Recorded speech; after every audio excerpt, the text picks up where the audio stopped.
ಬಾಂಧವರೆಲ್ಲ ಕೂಡ ಸೇರಿ ತೀರ್ಮಾನ ಮಾಡಿದ್ದೀವಿ. ಅವತ್ತು ಆ ಕಾರ್ಯಕ್ರಮವನ್ನು ಈಗ 11ನೇ ವರ್ಷದಲ್ಲಿ ಈಗ ನಾವು ಮಾಡ್ತೀವಿ. ಸಮಾಜದಲ್ಲಿ ಹಿರಿಯರು ಮಾಜಿ ಹಾಲಿ MLA ಅವರು ಬಸವರಾಜಣ್ಣವರು ಹೊರತು ಮಾಜಿ ಸಚಿವರಾದಂಥ ವರ್ತೂರು ಪ್ರಕಾಶಣ್ಣವರು ಆಗಮಿಸಿದರು. ಈಗಾಗಲೇ ಎಲ್ಲ 6 ದೇವರುಗಳ ಒಕ್ಕೂಟನ ದಿನಾಂಕವನ್ನು ನಿಗದಿಪಡಿಸಿ ಈಗಾಗಲೇ ನಮ್ಮ ರಾಮೇದೇವರನ ಏಪ್ರಿಲ್ 4, 5, 6ರಂದು ನಿಗದಿಪಡಿಸಲಾಗಿದೆ. ಎಲ್ಲ ನಮ್ಮ ಸಮಾಜದ ಮುಖಂಡರು ಆಗಮಿಸಿ ಪೂರ್ವಭಾವಿ ಸಭೆ ಕರೆದು ಎಲ್ಲರಿಗೂ ವಿಶೇಷವಾಗಿ ಕಾರ್ಯಕ್ರಮವನ್ನು ಯಶಸ್ವಿಗೊಳಿಸಿದ್ದಾರೆ.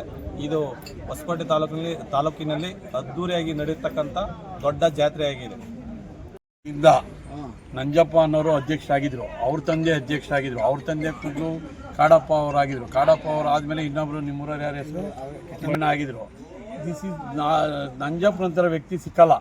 ನಂಜಪ್ಪ ತಾಲೂಕ್ ಲೀಡರ್ ಆಫ್ ತಾಲೂಕ್ ನಂಜಪ್ಪನ ಪಾಪ ಎಲ್ಲಕ್ಕೂ ಚೆನ್ನಾಗಿ ಮಾಡಿ ಇಲ್ಲಿ ಎಲ್ಲ ಪಾರ್ಟಿ ಯಾವುದೇ ಪಾರ್ಟಿ ಇದ್ರೇನೋ ಎಲ್ಲ ಅನುಸರಿಸ್ಕೊಂಡು ಎಲ್ಲ ಕ್ಲೀನಾಗಿ ಮಾಡ್ಕೊಂಡು ಹೋಗ್ತಾಯಿದ್ರು.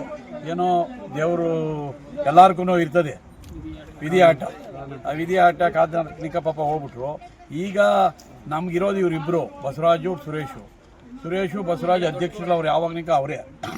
ಇನ್ನು ಮಿಕ್ಕಿದ ಕಮಿಟಿ ಮಾಡಿ ಅವ್ರ ಮನೆಯವರೇ ಅವ್ರ ತಮ್ಮನ್ನೋ ಯಾರನ್ನೋ ಅವ್ರ ಚಿಕ್ಕಪ್ಪನೋ ಅವ್ರನ್ನ ಪ್ರಧಾನ ಕಾರ್ಯದರ್ಶಿಗಳನ್ನ ಮಾಡಿ 3 ಜನನ ಇನ್ನು ಮಿಕ್ದವ್ರನ್ನ ಖಜಾನ್ಸಿಗಳು ಎಲ್ಲ ಮಾಡಿ ಎಲ್ಲ ಒಗ್ಗಟ್ಟಾಗ್ತದೆ. ಯಾವತ್ತು ರಾಮೇಶ್ವರನು ಯಾವತ್ತೂ ಯಾರನ್ನು ಕೈ ಬಿಡಲ್ಲ, ಯಾವುದು ಇದಾಗಲ್ಲ, ಎಲ್ಲ ಸಕ್ಸಸ್ ಆಗ್ತದೆ. ಅದು 4, 5, 6 ಮಾರ್ಚ್